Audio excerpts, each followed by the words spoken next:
All right, welcome to Live from My Drum Room. My guest today is drummer, educator, and author Jason Gianni.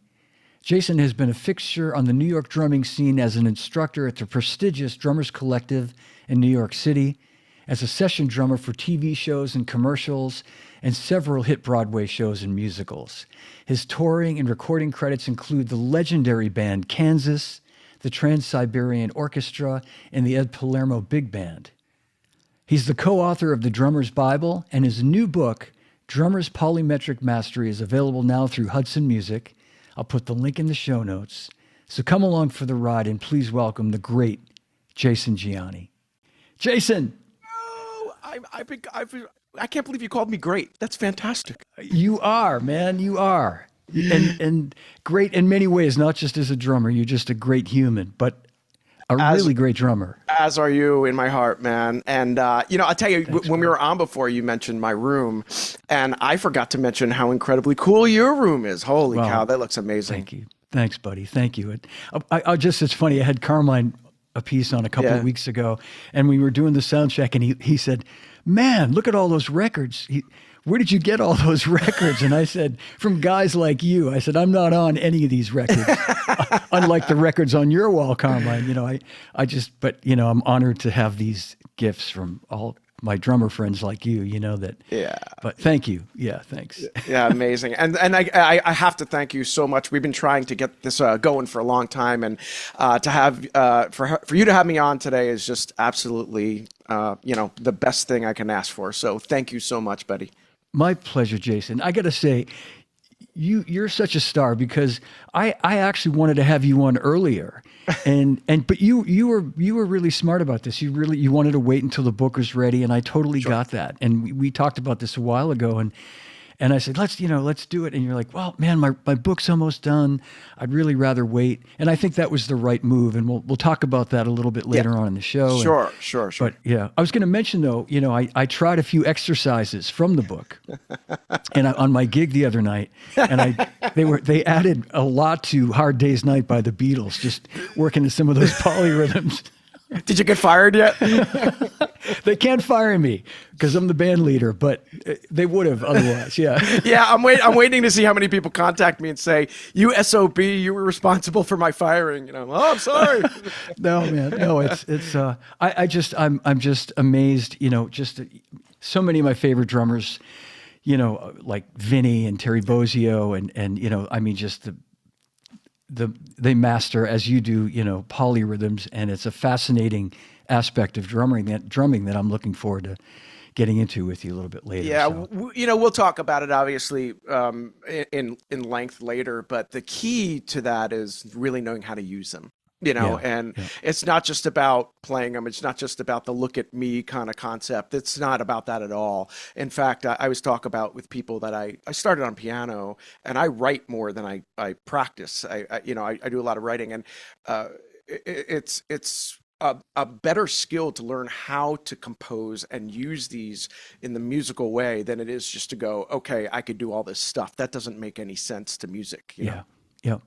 No, that's great. And I was going to mention, what we've talked about on many occasions, and I'm going to just, for the audience sake, share this little story of, we've known each other forever and we've been friends forever, but I remember it was at a PASIC, it was not the most recent one, but the one before, Right. at the banquet. And I think it might've been Terry Lynn Carrington or someone was being inducted into the Hall of Fame or whatever. That's almost irrelevant, but you sat in with the band, and I had the opportunity to hear you play some like straight ahead jazz with this great band. And you just floored me. And I haven't stopped talking about it since then, to the point where you're probably sick of it. And you're like, dude, I can play jazz. Okay. Just move on. But you killed me. And I said to you that night, I said, man, I really want to have you on the show to talk about this. And like, the importance of having the diversity and all the different skill sets that you have. And this is a good segue into, what we talked about before, as far as how you, like what you started on piano and kind of what your styles were early on and how that all evolved. Well, first of all, thank you so much. That means so much coming from you. Absolutely. That's kind of the whole gist of my story is when I was younger, my dad was a bass player and he never followed up music as a profession. He always was just Right. always a big music lover, had a million things in the house, the Beatles, Motown, Stevie Wonder. Mom loved music as well. The Eagles, all this great stuff. Would bring in some classical from time to time, would play jazz from time to time. And then he went on and became a Wall Street guy with his brother and his father. And we had some lawyers and doctors in the family and that sort of thing. And as I look back now, I realized that not only them, but all of my parents' friends, which were many, and we were very, very blessed to have so many friends growing up, nobody was in the entertainment business. No one. And it concerned me because this is what I wanted to do. I started playing piano when I was 9. I started playing drums when I was 11. My parents were incredibly supportive. But there was always this kind of, fear in the back of my mind was like, I'm not going to get any help here. You know? Yeah. No one's going to care. You play drums? What? Yeah. Right. No, I know. Especially like the kind of, field that your dad went into, that's you could see him. No, I want you to do what I'm doing. And he never did that, and I love him for that because nobody ever pressured me because it was young when I started. They knew I was already getting to Allstate and all this kind of stuff, and they knew this is what we were going to do, that I was going to do. But it was always a little concern of like, well, when I get out there, how is this going to work? So my parents, as much as they were supportive, and this is leading to somewhere with what we were just talking about, they said, have a backup plan. Now, when you turn, and you've probably heard that before in your life too, but when you turn 16 and you're told that, you don't know what that means. Does that mean, well, I could play the drums, but get a business degree or get an astronaut's card or something like that? Be a bodybuilder, I don't know, whatever. What does that really mean? And what it meant to me and what it meant to my parents was that I was going to do this at full bore. I was going to go to school. I was going to be as versatile as possible. I was going to learn as much as I could about as many styles as I could, so that I could really increase the chances of being very well employed when I got older, which is, there's no surety to that, as you know. There's a million great drummers with a lot less gigs these days. And I knew that going into it. So I went on and I got a master's in orchestral percussion from Penn State University. And I have a minor in jazz, and I studied jazz my whole life. And I fell in love with Afro-Cuban music. And I studied at the Collective in '92 before I started teaching there. And that's where I met Bobby Sanabria and Horacio and a lot of these guys, and started studying a lot of Latin. Between classical and jazz and Latin and rock and all the things I was interested in on the side, it was just this huge cornucopia of everything that I wanted to learn. And I did a lot of reading too, a lot of research on stuff. So it's kind of led me to that being my story now, is being as versatile as you can. And by the way, not everybody believes in that. I don't push that on everyone. I push the idea of being versatile, but I don't necessarily say, hey, my great friend and previous student, Dave Elich, who you might know, always calls it the Swiss Army knife concept. Right? And I understand where that's coming from. And not everybody is right with that. Not everybody could do that the right way. But I really kind of had made a living and kind of committed my life to studying in that fashion, basically. Yeah. Well, it's the smart move. I think. I mean, just to me, I mean, it makes perfect sense that you want to be as, a lot of guys don't have, I shouldn't say the luxury, but the ability to be as well-rounded as you are, frankly. I mean, I'm certainly not, I'm one speed, buddy, and that's it, just give me a pair of sticks, 2 and 4, but, no, I was going to make a joke when you're talking about your dad, the talk at age 16. I'm older than you, but I had a similar talk. I remember my dad saying to me, about that same age, yeah, I know this is what you want to do, but have you thought about something else? Like, have you thought about trying to do something else? And I was going to make a joke and say, in 1976, I said, yeah, Dad, I want to be a podcaster. If I can't be a drummer, I want to be a podcaster. Pod what? Live in a pod? What? What are you talking right, about? exactly.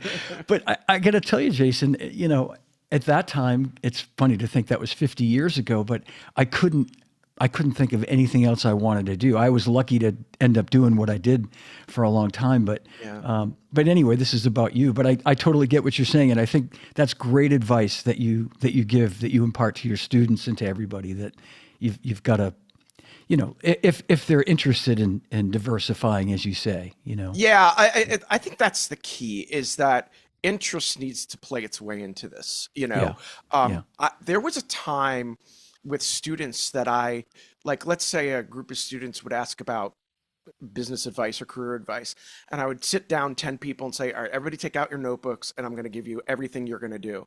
I don't really do that anymore. With everything with social media and the way that people have their own things in mind, it's much more of a one-on-one type of scenario now.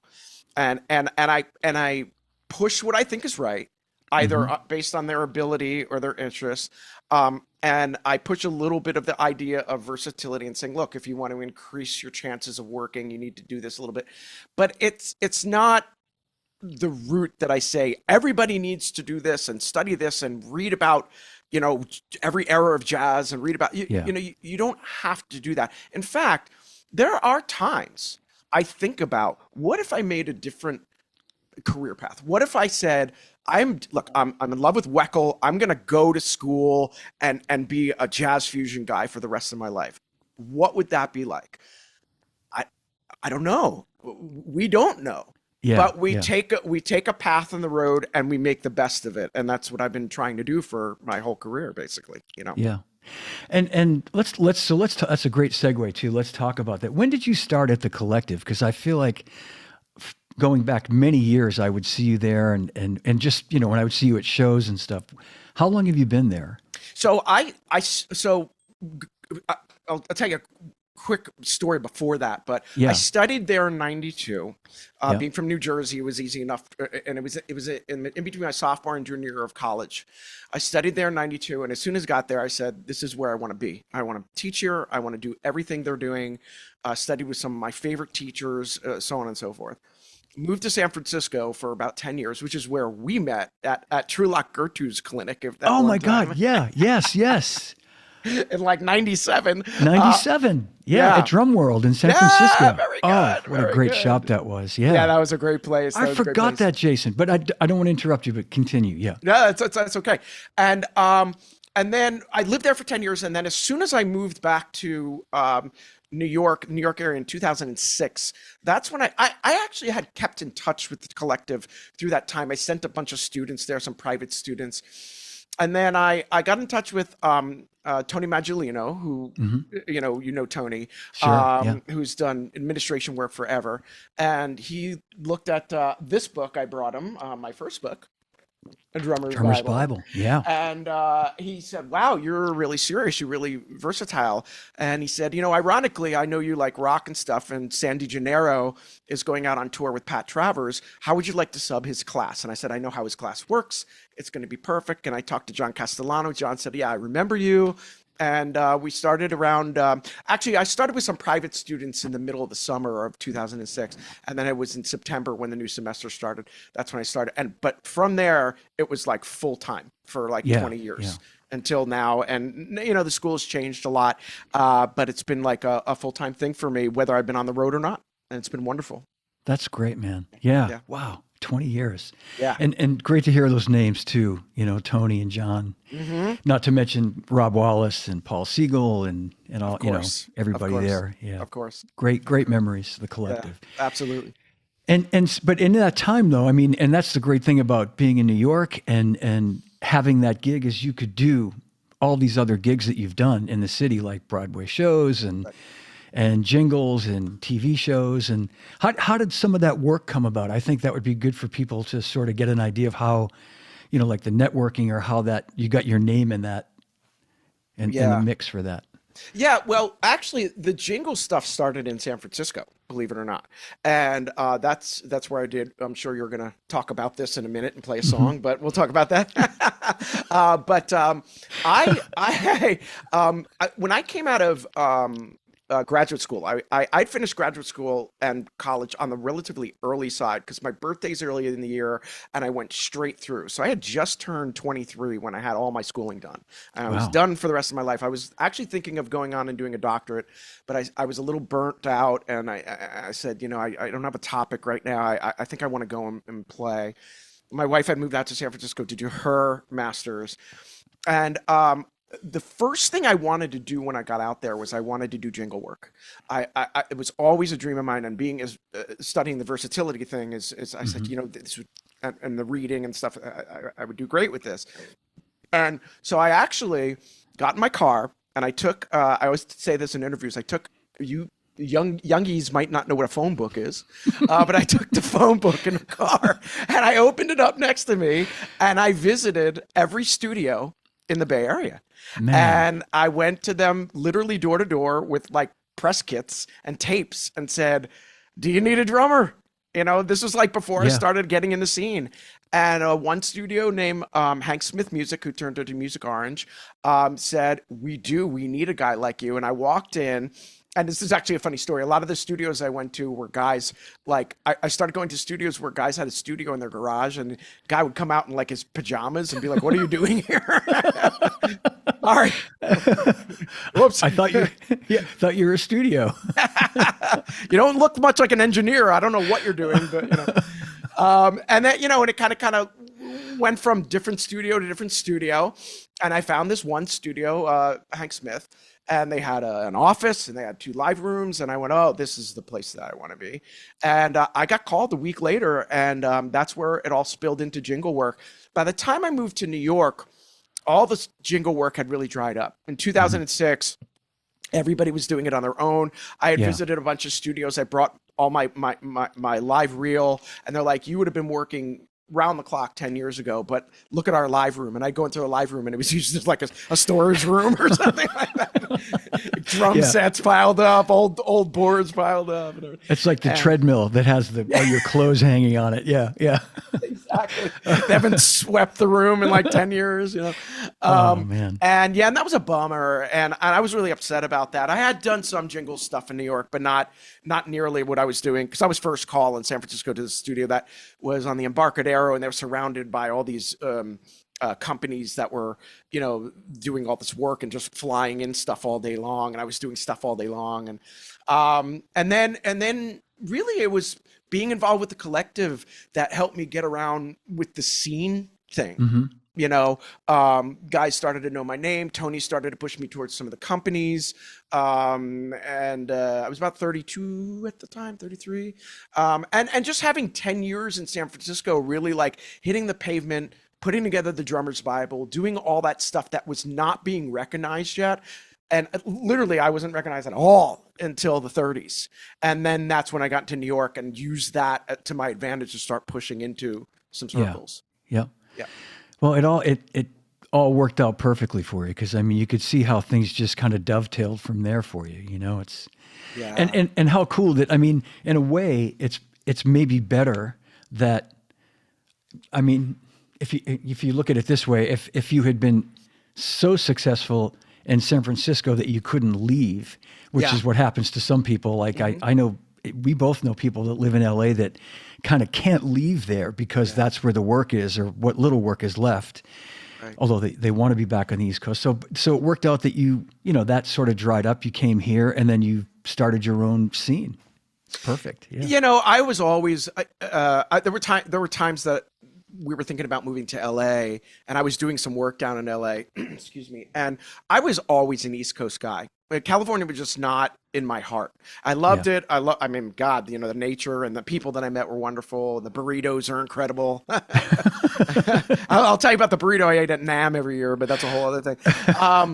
I just always felt like I wasn't home. And I Yeah. Yeah. loved New York. I would go in and out of the city with my dad when I was a kid, and I knew New York, and I loved it. And I mean, things have changed now because you could kind of sort of be anywhere. You could be in like Walla Walla, Washington and be flying out of there and doing all these gigs, but we Right. didn't know that at the time, of course, Yeah. Yeah. So, but moving back to New York was the big game changer for me, for sure. Absolutely. Yeah. And just talking about some of let's play the session you kind of Alluded to there a second ago. Yeah. And I just think this is so great. And if you want to set it up some more, or we could play it and we can talk about it afterward. But why don't you play it and then I'll talk about all the details. Perfect. Okay, great. I think everybody's going to know this within a few bars, and I'll just tell everybody what it is. It is the theme song for SpongeBob SquarePants. And this is Jason on drums on this massive theme song. Here it comes. Are you ready, kids? Aye, aye, Captain! I can't hear you. Aye, aye, Captain! Oh!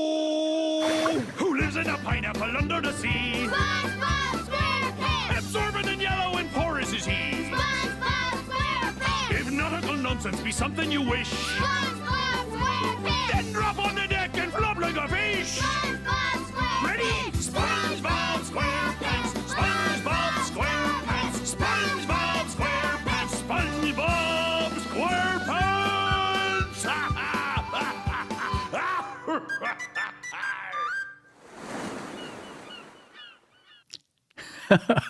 I can't. Great theme song. Fire the drummer, man. It's terrible.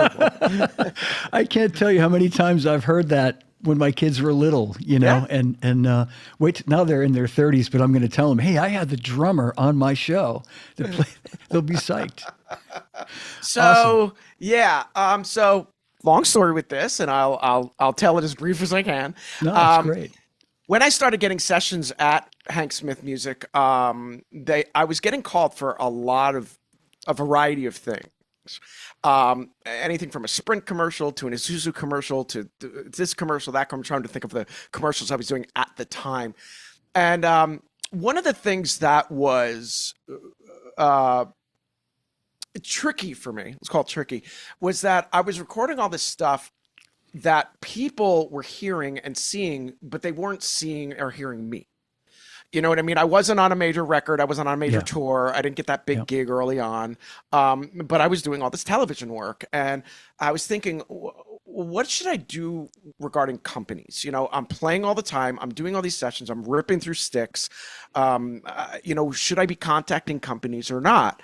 And this was, of course, before the internet and the ease of doing it nowadays and that kind of thing.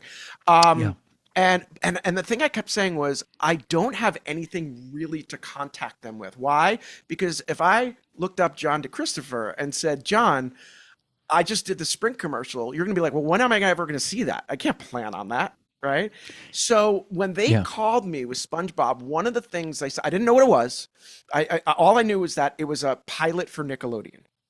And one of the things that stuck in my head was, oh, well, okay, 10 o'clock on Saturday mornings, I'm going to be able to start telling people I don't know how long it's going to last. I don't know who's going to see it, but I could tell people I'm going to be on for the first 6 weeks. It was a 6-week pilot at first. For the first 6 weeks of whenever we put, I think it was August or something, I can tell them, listen in at this time. And within 3 weeks, it became the biggest cartoon in the world. Yeah. Huge. And as a matter of fact, I tell the story a lot. My wife doesn't remember, but 3 or 4 weeks into, well, no, maybe, no. I think it was after it was rebought as like a pilot. Okay, we're going to put this on for a year. My wife and I were at a water park in California. And we were down by the slides where these people slide down, these huge slides. And we're sitting on a bench, and I kept turning my head like this. And she finally said to me, what the hell are you doing? And I'm like, I know you're going to think I'm absolutely out of my mind, but I hear my cymbals. I hear my crash. She's like, what the hell are you talking about? So I got up. And I'm like walking aimlessly like a drunk around the park. And sure enough, this one ride is blasting the SpongeBob theme song. Oh man. And I saw all these towels and this merchandise, and I was like, wow, this is huge. And Yeah. you can't see it, but over on my wall on one of those records over there, I have something called SpongeBob's Highlights, and it was the biggest selling kids compact disc in the world at the time when I Yeah. got it. I believe, yeah. Yeah, it was amazing, and everybody in the world has heard it, and it's a wonderful thing to be a part of. Absolutely. Congratulations on that, man. Thank What you. a, and I don't want to, not to ask a personal question, but I mean, was there like a mechanical situation as far as the residuals and the royalties and, So that's part of the story, and I could tell it, and it's an unfortunate part of the story. But when you do this type of work, for those who know, there are buyouts and Yeah. there are residuals. Okay, Yeah. union paid residuals. I was doing a lot of stuff that happened to be union at the time. Unfortunately, this one was a buyout. It was very low money. I did not get a lot for it. It was one of those, music stories, music business stories that, hey, it's your calling card, but it didn't buy you the house on the hill. Yeah. But I'll tell you, years later, when the first movie came out, I called the studio, the owner of the studio, Blaze Smith, and I said, and he was a very close friend of mine. I said, Blaze, I just want to let you know that they're airing these commercials for the SpongeBob movie. And he said, who's doing the theme song? And he wrote it, by the way, and he wasn't told. And I said, I think Avril Lavigne is doing a version of it. And he said, let me check into this. So he called BMI. And he said, this is really weird. He called me back and he said, when was the last time you heard SpongeBob? And I said, this morning. And he said, he said, well, were you on, is that you on there? And I said, yeah. He goes, is that us? And I said, yeah, what's the story? And he said, it seems that BMI has two theme songs that are listed as the theme song. One that's there and one that they use constantly. I don't know if they remixed it. I don't know if they did something with it, but whoever the case is, that's the one they're using, and they're not paying anyone any further residuals or anything. And I said, well, isn't that kind of illegal? And he said, well, it's Viacom. Are you going to fight them? We're a small studio. Yeah. And you just kind of throw up your hands and go, Man. Yeah. But look, it's part of my life and a huge part of my life. And it's my call, like I said, one of my calling cards, and it's wonderful to be a part of it. But it's tough sometimes when you go, okay, well, I could have retired a lot earlier. And Yeah. Yep. Man. No, and I didn't mean to bring up a, no, it's not. No.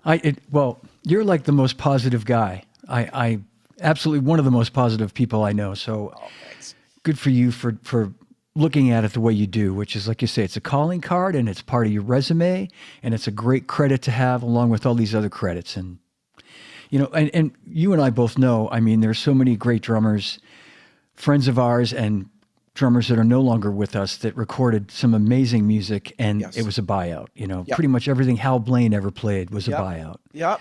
And Jim Gordon and all these drummers, and Yeah.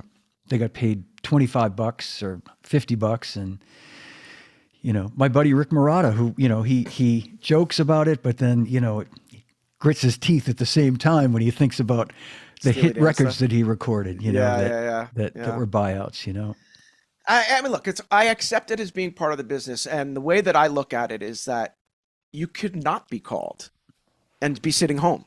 You know what I mean? And there's so much to the power and the excitement of being part of something really special. And one of my another student of mine, you might know his name. His name is Mike Heller. He plays for Fear Factory and a couple other Raven and a couple other bands. Said to me one time, he was walking around NAMM pointing at me and like this, and I said, "Would you stop?" He goes, "This is the most heard drummer in the world." I said, "Would you stop? Stop!" And he's right too. I mean, there's all these people at NAMM that have played on all these big records, but you are definitely the most heard drummer. I'm better than you. Nah, but seriously, in all seriousness, I am so honored to be part of the things that I've done, even though it hasn't equated to that type of and there's other things I've done that actually was making a lot of money, and I didn't see it, or I was getting residual checks for it. So it kind of balances itself out, Exactly. Yep. Yeah. And it's great. It's a great lesson for anybody watching, and our friend Paul Quinn is watching right now, Hey, buddy. who is a brilliant music attorney, and Yes. he guides. I'm going to have Paul on a future episode, and he guides people through this whole process. And it's almost like it's guys like you, and I mentioned Hal Blaine and some of these great drummers that have given us the benefit now to look forward and how to fix that, for the future, if we can. But as you point out, I mean, sometimes it's beyond your control, right? It's a buyout. It's just what it is. You can't. Right? When you get called for something like that, the call goes something like, we're doing a pilot for Nickelodeon. It's a buyout, and so on and so on and so on. What are you going to say? Well, can I get a union contract? No one else is doing it. And, you don't have the control over that stuff. Yeah, and exactly. I never, ever turned down a session like that. I've always recorded everything that was offered to me. Some people can say, well, I don't know, man, you're worth your money and that kind of thing. But I don't look at it that way. I look at it as that you're doing a service, and you're going to be a part of something special, and you make it more special by how you promote it and how you talk about it. It's not always money, but there are, of course, those times where you go, well, let me look at my wallet and why is there only $1 in there? Yeah. But as you point out too, I think, you're more apt to get called back for something else because you're the guy that said, yeah, man, I'll do it. I'll do it. Versus the guy that says, well, if it's not union and I'm not going to get residuals, then like you say, there's plenty of other guys they can go to and gals, and they will. Right around that time, I had written an article for Modern Drummer, and I said something in the article to the effect of, I don't remember the words I used, but something to the effect of, when you get called to a session like this, it's an honor. When you get called back, it's even more of an honor. Yeah, that's right. And that's what kind of leads you to get a better reputation and that sort of thing, and keeps you working like that. Yeah. Well, let's shifting gears for a second. Yeah. I know you've been busy, and maybe not very recently, but you've done Broadway shows, some big musicals, and that's got to be. I mean, when I think about guys like you and Tommy Igoe and Clint again, and all you guys in that whole circle that do those shows. I mean, what kind of prep is involved when you do? I mean, do you just come in and just read a chart? Is it just that you have to be able to read that well that you come in and just they throw you into the fire kind of situation? Well, they definitely throw you into the fire. So let me back up for a minute and just kind of give you the whole scope here. First of all, I always wanted to play Broadway, but I didn't want to be a Broadway drummer. Like, I didn't want that to be my only thing, right? There are guys in the city like Larry Lely and Gary Seligson. These are wonderful, incredible, great guys who have committed their lives to being like production parts of the show and, really working from the ground up. If I had a chair like that, or if I had that kind of an opportunity, I would take it, but it's not something that I personally, I'm enjoying working with all the different artists I work with and having the flexibility to do that. But I do love playing Broadway. And I think you have to make that kind of a choice. What kind of role do you want to be in Broadway? Do you want to be more of a sub, or do you want to be like a chair guy? And there's different forms of commitment to either side of that. The way it works is that, first of all, it's a very, very who knows who type situation. There's no auditions. There's no rehearsals. That's what I thought. Yeah. And I'm currently working on Little Shop of Horrors right now, subbing for Dina Torriello, who's one of my closest friends, sweetest, most talented person. She's so wonderful to me. And the way it works is that Dina and I would go out to dinner. I'll tell you the story. We went out to dinner, and she said, "Here's the book." No, she didn't give me the book. She gave it to me digitally, but she opened the book, and I looked at it, and I said, the reading is fine. Everything looks great. And she said, okay, when do you think you could learn this? I said, it would take me maybe 2 weeks or so. She said, great. I will send you the conductor's video. I will send you the audio, and it's up to you to do the work. And that's how every one of my Broadway shows have worked. Rock of Ages, Kinky Boots, Americana, several other shows. You just have to do all the work. And every once in a while, you'll get like a sound check at a show to rehearse. Like, they'll throw a song at you and be like, okay, this is how it works. Little Shop worked a little bit different, and there's kind of a funny, scary story to this, is that I went back to the booth with her to see her play the show, and she opens up her book, and there's a black light in the booth, and all these little yellow highlighted dots start showing up, and I'm like, I didn't see those in the restaurant. What are those? And she's like, brace yourself. I'm like, okay. She goes, you see this extra pedal to your left of your hi-hat? I go, what's that? And she goes, that's the drummer needing to control all the Ableton cues. So every single time the conductor comes down and does this, and it's in your music, you have to click the Ableton thing to I was like, and I just committed to the show. Are you out of your freaking mind? Oh my God. Wow. And Clint DeGlannon said something funny to me one time. He goes, isn't Little Shop the show that the drummer controls the Ableton? I go, yeah. He goes, I'm not good with that. I'm like, no kidding. Yeah, Clint would know all about that too. Yeah, he'd be like, isn't that the yeah? Oh my God. So when you told her like about 2 weeks, what does that involve in terms of your time at home? Is it like 4 hours a day for two? Is it a couple of hours? Is it 8? Like, because it just blows my mind when I go to these shows and I hear what you guys are doing up there. It's mind-boggling. Well, being a good reader is the thing that helps you the most. You know, if somebody has, you know, is a moderate reader or doesn't understand how to like really go about the interpretation, because there really isn't a lot of interpretation on Broadway. You have to play like the player. Like you can't get up there and start doing Vinny licks and stuff on a gig where the fills are like, you know, you have to do that fill, right? So the preparation time is anything from writing down count-offs from the MD to really watching. I do a lot of watching the conductor's video to see what the MD's motions are. Is this just a hand? Is this 2, 3? Is this 1, 2, 3, 4? Is it 4, 1? I mean, it's all that kind of stuff. And you're writing all that stuff down. And then at the same time, you're writing down a lot of the fills and the changes that are in the music, because the music also is often written by somebody who does okay in writing drum parts, but then the drummer will take it on and say, okay, this is what I play here. Oh, this is a different bass drum pattern. Let me write that in. This is a fill. Let me write that in. And the idea is to play the show as if the drummer is not there. The drummer is there, excuse me. Yes. Yeah. Right? Yep. Yeah. So it takes me about 2 good listens through the whole show to write all my notes. And then it takes 4 or 5 rehearsals in my basement to really make sure. And then you're thrown into the fire at that point. Yeah, man. And when you're doing like Kinky Boots, for example, is the whole band together? Are you able to visually see everybody?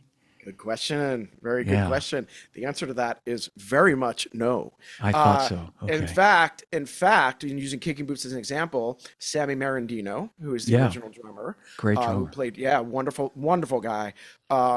Sammy, for those who don't know, played for Cyndi Lauper for many years. He was one of the guys that started to help produce and start the whole show, and his drum room was a hallway over and 4 stories up. And I'm like, Sammy, are you out of your freaking mind? And if you know, you probably know Sammy. He's like 6'3", and I'm 5'2.5". So I sit behind his drum, and I'm like, you know, like, what are you doing?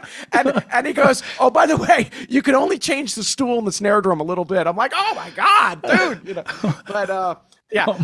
It was pretty ridiculous, you know. You have to be really malleable on Broadway. You have to be able to play a very different setup, other people's equipment, other companies that you're not used to endorsing, other sounds. You know, sometimes you're almost always on screen on you know, like. Monitor. I couldn't think of the word. Little Shop has 2 monitors, so you're looking over here when you're playing off the hi-hat. You're looking over here when you're playing off the ride. The Ableton is above you. There's a lot to look at. You're doing this the whole show, always. And everybody's hearing a click track, right? I mean, it's all done to a click. I'm controlling that, yes. And you're controlling. So if you ever like miss the pedal or double click it, guess who screwed up? guy over here. Man, I mean, not to put you on the spot, has that ever happened? Have you ever had a mess up like that? Yeah. Oh yeah. Well, what you have to do is you have to learn what's called safeties, and what safeties are is on the SPD next to you. There's 2 safety points. So as you're reading the music, if you miss a click, or if the by the way, a lot of it's just operator error. I mean, you double click the pedal, you miss the pedal, your jeans get caught in something. That's usually what happens. Yeah, and I was going to say, in and amongst all the things you're playing during the show, to have to work that in, I could totally see that happening at some point. It's like, honestly, it's like a dance routine. It's you're playing and you're going over here, and when I go over here, my left foot's going to go this way to the pedal, and then you come back and you play, and then you go, oh, here comes another cue. This time I'm just playing a groove, and I go to the pedal. You just know, you memorize it where it comes up, right? Yeah. But there's no telling when that's going to be a mistake. So these safety bars on the SPD are where you smack them when here comes measure 21. That's safety 1. Boom, you hit it, and the click restarts at that point. I gotcha. Okay. Yeah. So you got to know that too. Yeah. Man. A lot. Well, let's talk about some of the other, again, like a complete left turn from that, and Sure. like touring with Kansas, like a legendary band. And was this during when Phil Ehart was recovering from his heart attack that he had? Is that? So this is kind of a multi-parted story. I want to clarify that I am not the drummer of Kansas, though I wish I am, because they're my favorite band of all time, besides Rush and Yes. Oh, cool. But yeah, they are literally my favorite band. And to play with your favorite band, it's like, oh my God. Amazing. So the way that this worked is the band was doing their 50th anniversary tour, and Phil had to get arm surgery. He had to do, I don't remember exactly what his surgery was. It was shoulder, I think it was forearm or something like that.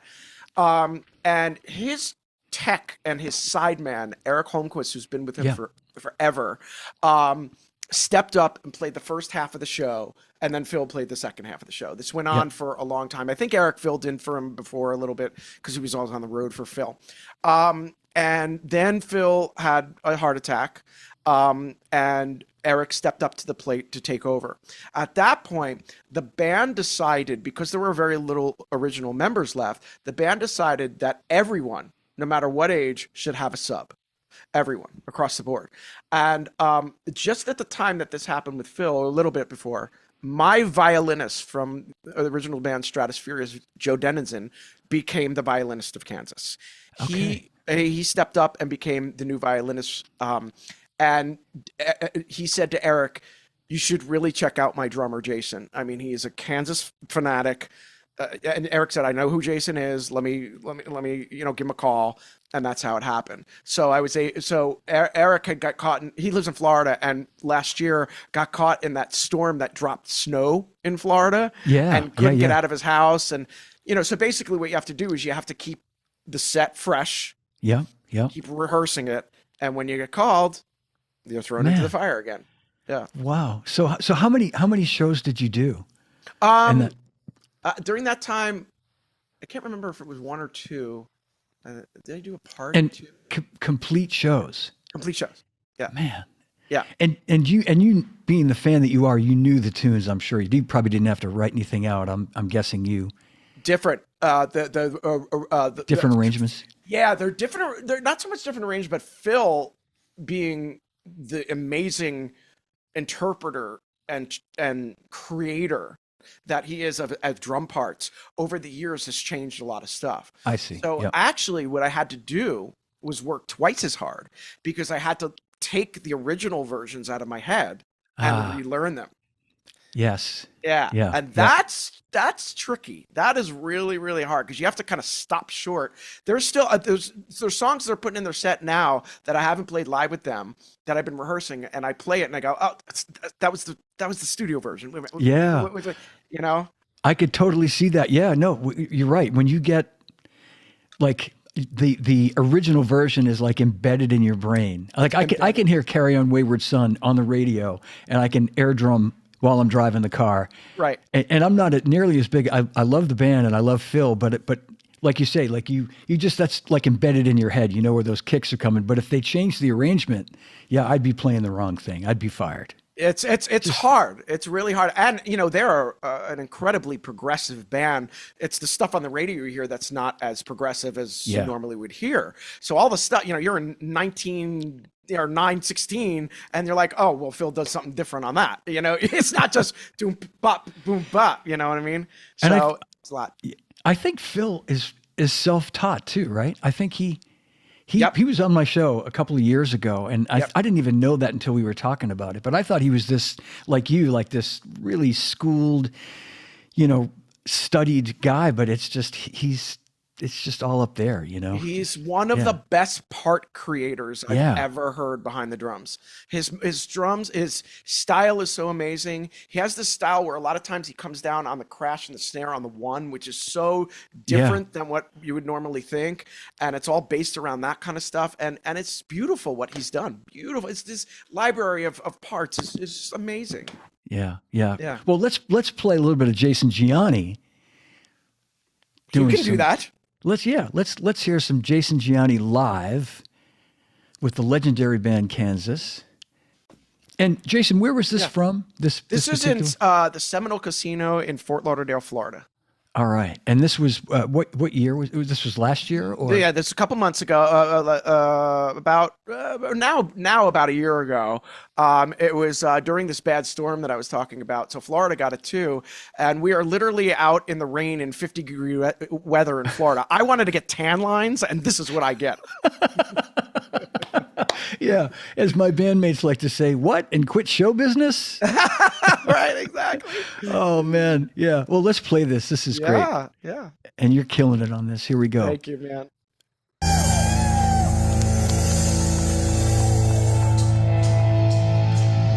Carry on my wayward son. There'll be peace when you are done. Lay your weary head to rest. Don't you cry no more.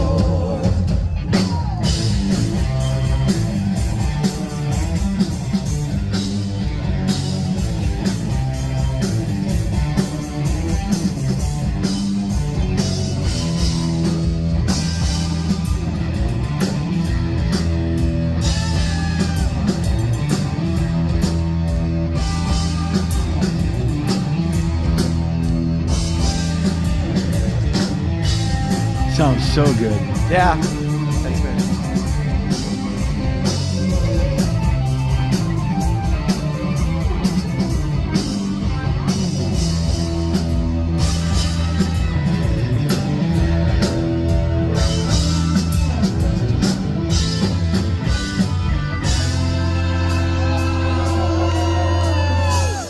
Once I rose above the noise and confusion, just to get a glimpse beyond this illusion.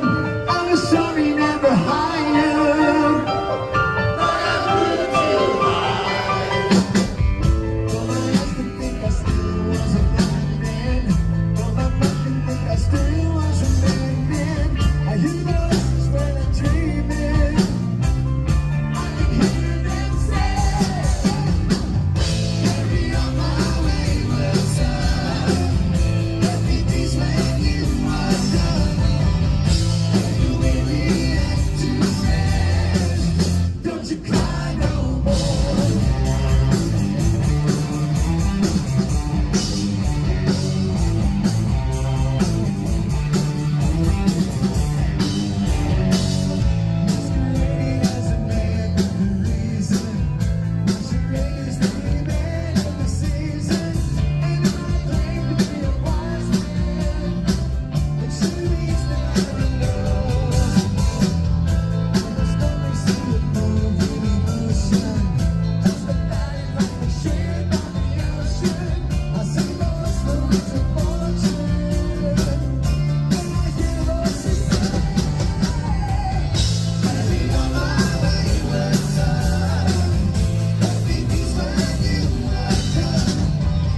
Wow, man. Yeah, I watched it the other day and I said, yeah, we can't end this before it's over. We got to get that, the finale in there. Thanks for Jason, playing the whole thing. oh, brother, are you kidding me? That was so killing. And so was that Phil's kit you were playing? Was it? So I think that's Eric's new kit. Eric's. It's I don't know how it worked out. Like if it was like Yamaha, we're all Yamaha endorsers. So I don't know. Yeah. I don't know if like Yamaha like built it for the organization or for Eric himself. Like I'm not really sure how they did it, but it's ironically it's the same setup, that I use here. Like 3 up, 2 down, and it was funny. I kept looking off. I don't know if you saw in the video. I kept looking off to the right because there were rumors all night that they might pull the show because of this weather. Yeah. And I was watching the crew on the right. They were like covering up stuff, and the show was ending. I'm like, I don't know what we're gonna do. I don't know if they're gonna usher us off stage really fast. Like I had no idea what was going on. But you were ready for anything. But man, anything. You absolutely killed it. It was just thank you. Played it like you'd been playing it your whole life, which probably most of your life you have. So well, I played my high school band the video, and they're like, "Yeah, well, I remember doing that in ninth grade." It's like, "Yep," just like in our basement again. Yeah, and with the cymbals, were those they weren't Pisces, right? Were they Zildjians? They were Sabians. I had to use it. Yeah, I just had to use that. Actually, I got called so fast for this gig that I almost didn't even have time to like bring sticks. It was just like, get down here, one of those things. And and here's another story, and this is not to pat myself on the back or anything like that, but the entire show, before the entire show, I didn't play the drums once, except for 5 minutes at a sound check. We rehearsed the night before, and I was on a pad kit. So I wasn't able to play with the legendary Kansas on a drum set until we played the show. Yeah. That's pressure, man. That stuff like that would get in my head, like but good for you. I wig out when I don't play for a certain amount of time that I'm going to forget stuff or whatever, but that's why I own stock in Depends diapers.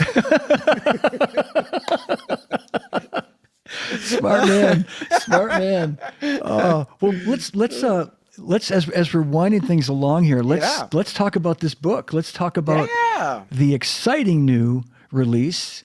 And I'm going to bring it up here again.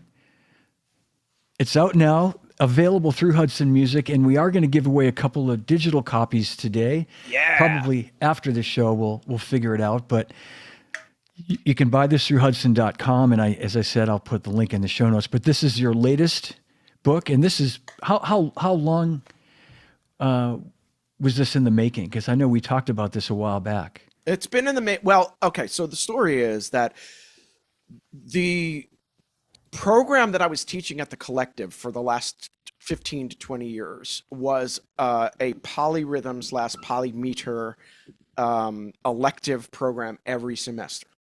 And I have been teaching my systems of way of doing it, because this is a very systematic type of approach of how people go about it. There's not one way to do this stuff, So I've been teaching my systems for many, many years, even well before the Collective. I brought it into the Collective. I started teaching it as a regular class, so on and so forth. So technically, this has been around for many, many, many, many, many years.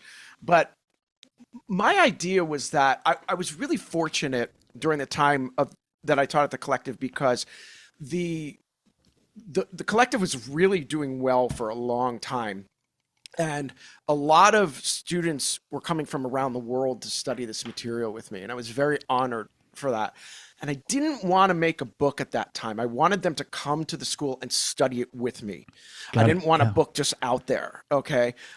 So already I was pushing forward the time that I was going to create this book. When the pandemic hit and the Collective started to change, and the Collective got bought out by this Japanese company, I saw a very big change in the program. I said, I think now is the time to start working on this. I want to finally get a book out, because over the years, I mean, it's so nice of everybody, but there were like 1 million people that said, why don't you have a book on this? You know? And I'm like, I don't know, I didn't want people to rip off my system. I mean, it was a whole thing, you know what I mean? Yeah, I get it. And I said, now it's time, So it was like 3.5 years. at least. And the Drummer's Bible was the same way, about 3.5 years. But there's a reason for that, because I spend the first 6 months at least, or to a year, to doing research on not only putting out stuff that is legitimate and authentic and correct, but also putting out, really working a lot on the layout to say, look, while I'm asleep and somebody in Poland is learning this, are they learning it the right way? Are they able to teach themselves? So the book is so it took me a while to really kind of, I'll show you in a minute how the book works, but to coordinate the sequential steps to making this make sense. And that was one of the things that took a long time. The material itself was done. I had already done it at the school. It just wasn't in finale. It wasn't, all that kind of stuff. And I had the great Terry Branham help me with the layout, but I created the whole book. It wasn't with help from anyone except Terry. And, it was already done already. It was a matter of the layout and making sure it made sense. That was the key. I got you. Yep. Yeah. Well, that makes a lot of sense. I mean, you're going to, I think back to like Steve Gadd working on his Gaddaments book and, with Rob and making sure it was perfect before they put it out there. And that's what you hope when you're buying a product like that there's been that kind of time put into it, and attention and attention to detail. So, yeah. I mean, being a teacher for as long as I have, I realized that it's you have to do some spoon feeding to people, and you really have to do some spoon feeding when the material is as hard as it is. There are some polymeter, polyrhythm, polyostinato books out now that I won't mention that seem to be very like, well, here's the pattern, go ahead and play it kind of thing. It's not really teaching anybody. How do you walk them through a process?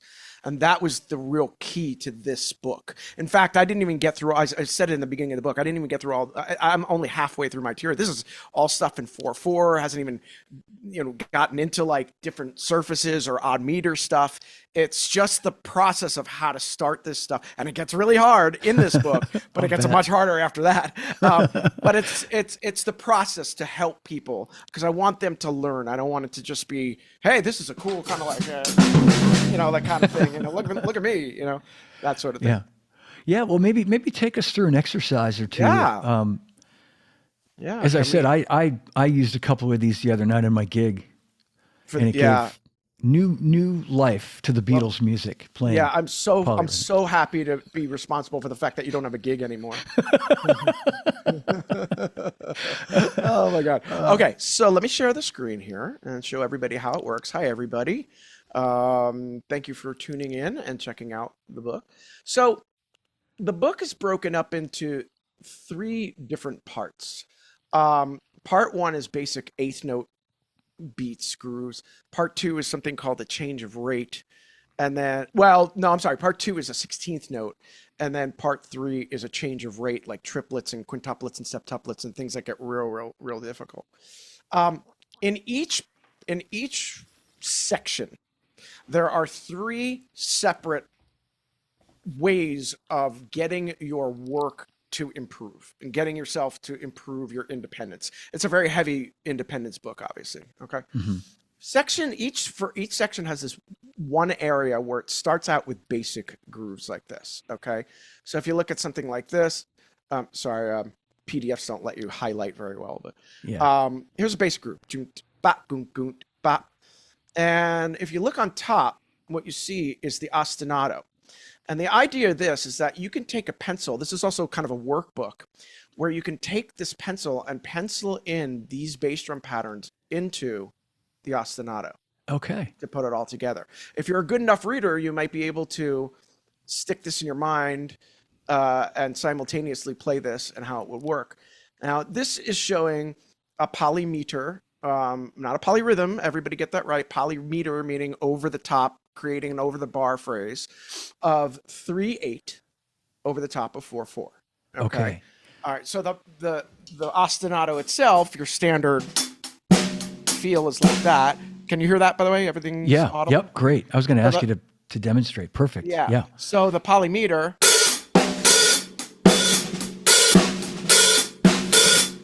So you got that overlapping 3 on the top. Yes. Yep.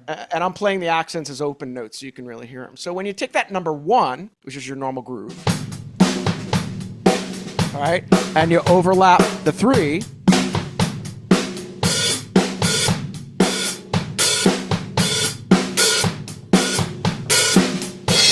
and there's your 3-bar phrase like that. Okay, see how that works? Yeah. All right, so this would be the beginning stages of help. This is the first stage of the book, the easiest one of being like an 8th note pulse with 3 in the top. And then that would be sort of like the first part of it. The second part would be getting into some busier bass drum melody. Now, what I modeled this after is the idea of how you would play in the syncopation book. Okay, so everybody looks at page 38 in syncopation, bop, bop, ba-da, bop, bop, bop. They remember that. Well, you can't use that, so I wrote my own melodies. And your own melodies will come down there. Okay, so this page, each initial page going into the next exercise shows the process. Here's your ostinato that I just played. Here are the first 3 bars of the melody you're about to see. And here's how it looks like combined, put all together. All right. Yep. For people who can't read as well, they might need to see it all combined. And when they put it together, they see how it all works. This is called a moving melody. Why? Because the melody is changing every bar, as you can see. All right. So this bar, by the way, these combination full phrases throughout the book have videos next to them. You'll see them online. And most people could get enough from this book by just playing the combination full phrases, because I'm showing them how to put it all together. If you want to get really independent, you move down and you play the whole exercise, where the ostinato is by himself, and then you're reading the entire thing on the foot. Does that make sense? Yeah, yeah. No, you've gone into great lengths and detail to really offer every possibility, every sort of scenario, every variation, I should say. Yeah. Yeah, and then the next section would be the same idea, but with like a Gary Chester new breed dotted 8th note 16th kind of thing. So like this would sound something like this. Like if you look at the first line, you'd get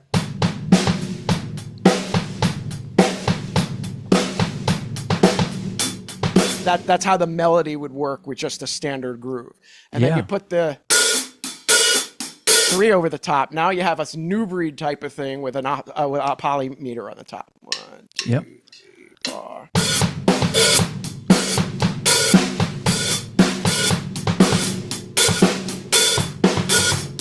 And so on and so forth. Okay, see how that works?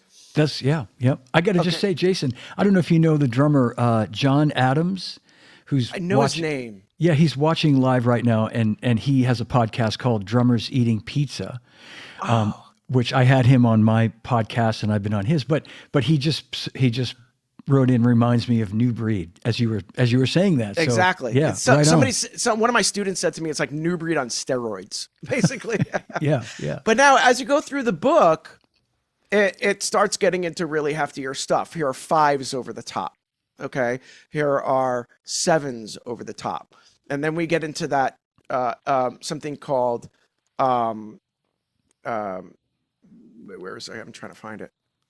Groove displacement, where you could start moving the kick and the snare around. So instead of just playing only the melody, you get this like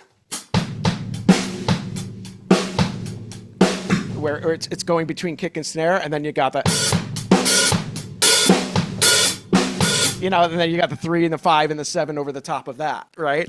That's great. Yeah, and then it goes to 16th notes, and by the end of the book, you get to, like quintuplet oriented stuff like that, which really makes people vomit.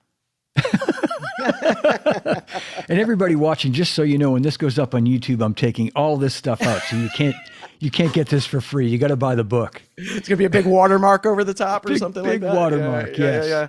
Yeah. Like, so like, I don't even know, I'm out of practice here, but I'll try to play this. But like, here's a combination full phrase of 3 quintuplets with a quintuplet melody and then 3 over the top. So I'll play the 3 bars. I'll play 3 bars without the accents and then add the accents. See if I could get through this. I haven't done this in a while. So, All right, so you're great. like a 1, 2, 3, 4, 5, 1, 2, 3, 4, 5. There's your quintuplets.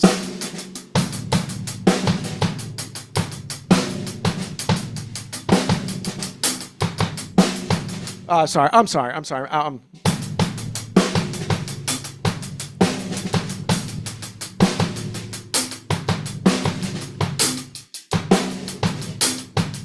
Now the threes.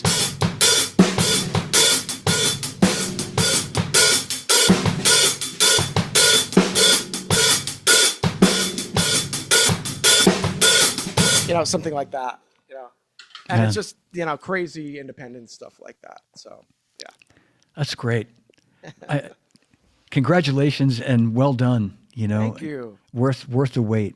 And I'm so happy to have you here today that we could talk about this finally. And as I say, the book's available now through Hudson. I'll put the links in the show notes, and after the show we'll give a couple of copies away, digital copies. That would be great. Yeah, maybe John Adams wants one since he identified the new breed. I think he's a strong contender, John Adams.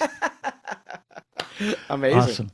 Awesome. Well, anything before we wrap it up? Is there anything you want to share that you're working on at the moment, like that we can keep an eye out for? Yeah, I mean, I'm always I'm kind of like, I'm playing with a variety of different artists right now. I'm at a point where the majority of my gigs are a lot of fly out gigs.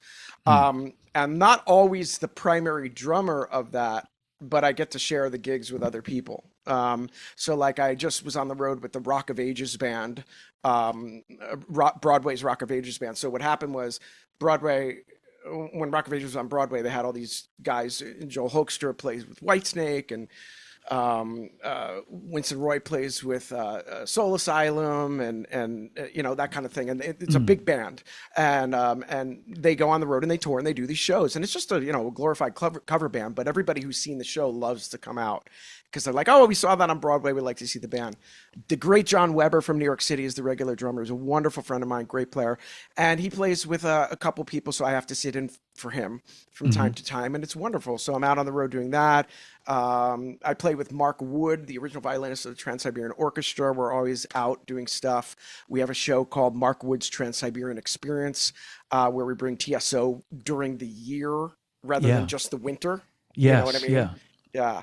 And you can see me around New York City playing with Rubik's Cube. They're an 80s great 80s band. And right now, really, it was like I was backing off of gigs a little bit just based on releasing the book and making sure the book is. So now it's going to start with clinics and doing that thing to support the book. That's great, man. Yeah. Well, congratulations. And thank you. Yeah, worth waiting for and worth all that extra effort, to get it right and get it out there. Yeah, I'm very happy. And man, first of all, to debut it on your show is amazing. So thank you. And man, I mean, we've known each other for so long, and it is so great that what you did for the drum industry is something that no one can compare to. I mean, you are the reason that A&R people are like the way they are, and NAMM is the way it is, although that's changing too. But I'm only sad that we never actually worked one-on-one with each other. But that being said, you've been such an icon to me for so long, and I really appreciate it, man. Thank you, Jason. Oh man, love you, brother. That's so kind.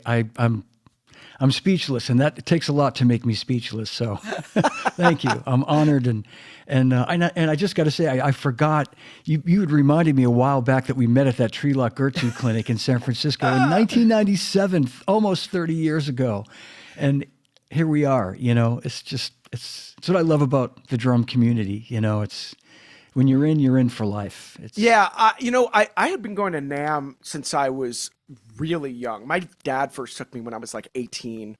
And then I started going regularly when I was about 20, 21. And me being me and trying to get ahead of the game, I would ask people, who are the people in the industry that I should really know?